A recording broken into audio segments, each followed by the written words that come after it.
Hey, we're recording. What the fuck? Alright, welcome to Whiteboard Reviews. My name's Liam, and today, for our first episode, we'll be reviewing the first season of Nightvale, which consists of the first 25 episodes, which I binge listened to, like, in 4 days. Well, I'd like to start off by saying that Nightvale, at least for the first season, is wonderful.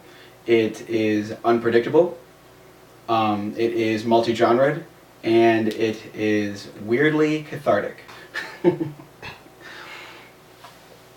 So Nightvale is told from the perspective of Cecil Palmer, who is Nightvale's radio talk show host, a community radio talk show host.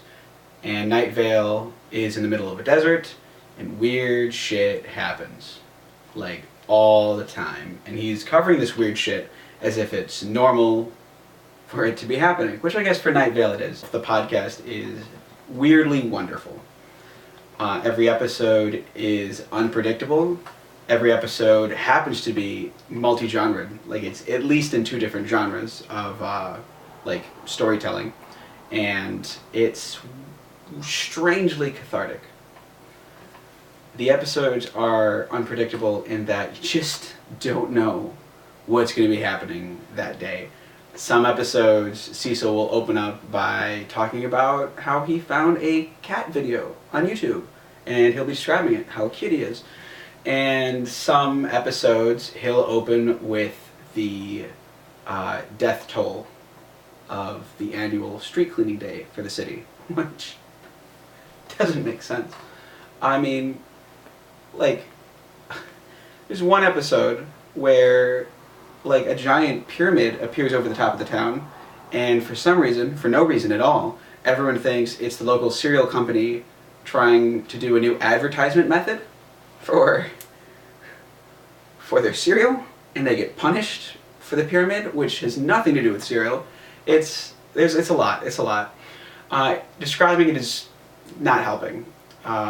You can't put into words proper what happens in every episode because you'll sound crazy.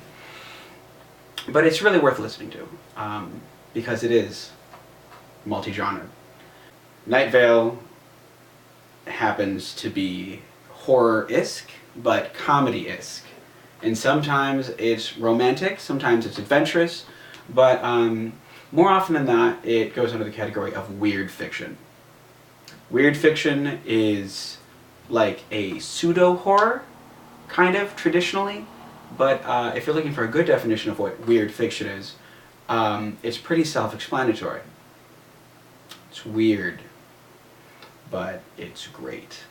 Using the format of weird fiction, the writers and creators are able to cover many different types of genres, big horror influence, but also big comedy influence. The romance is sort of a subplot that reappears and disappears sometimes during the first season, but it pinnacles near the end. The last topic for Nightvale is that it's strangely cathartic.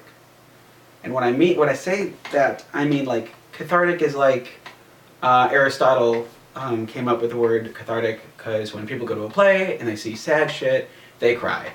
And that's because sometimes people need to cry, so, like, that's cathartic. Like, it's cathartic for them to cry, like, it's healthy crying. But when I say Nightvale is cathartic, I don't mean that it's good for you crying-wise.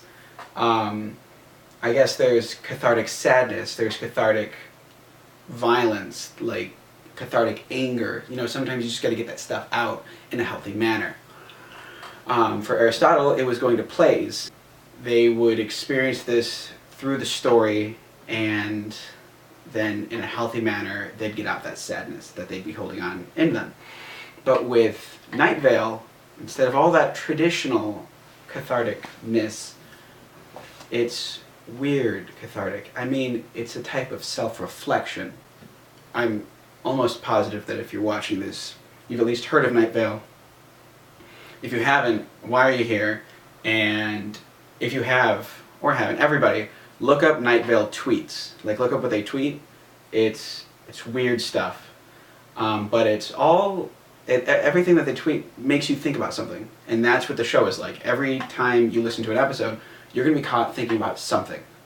You're gonna be caught thinking about yourself. You're gonna be caught thinking about how insignificant you are in the world and in the universe. You're gonna think about how pointless everything is, but at the same time, you're gonna find worth in yourself. I believe that at least the first season of Nightvale is for everybody. Everyone would enjoy Nightvale for its cathartic nature, for its strange, introspective self-reflection. Maybe not right now. Maybe you'll listen to it and you'll be like, this is some weird shit and I'm not ready for it. And that's fine. But I think that at some point in your life, and in everybody's life, they would gain from this podcast, which would explain why it's so successful. Nightvale, they've been around for about 5 years now. Now they're doing live shows all over the world. They've got their own Nightvale Presents company, parent company, where they help produce other shows for other creators. They've become a big deal. And they're very, very popular. They got popular very fast. Overall, Nightvale is wonderful. You'll like it, and if you don't like it, you'll eventually like it. Or maybe at some point you would have liked it. Maybe not liked it, but would have gained from it regardless. It's great. It's funny. It makes you think. It fills those gaps of time while you're making dinner or while you're vacuuming. But that's podcasts as a whole. There isn't anything like Nightvale anywhere. There aren't books that are like Nightvale, other than Nightvale Presents books. There aren't other movies or TV shows. There aren't even other podcasts like Nightvale. This is completely original, completely unique, and if you've got some free time today or tomorrow, or next week, or whenever you've got a free moment, either open up podcasts on your phone or download the Overcast app and check it out. It's worth checking out. Overall, I give it like an A+. And that's all we got for today. Next video will be out in 2 weeks. I will not be covering the second season of Nightvale. That'll be covering in later. Next week I'll be covering a completely different podcast, and I'm sure it'll be one that you've never heard of. So stay tuned, ladies and gentlemen.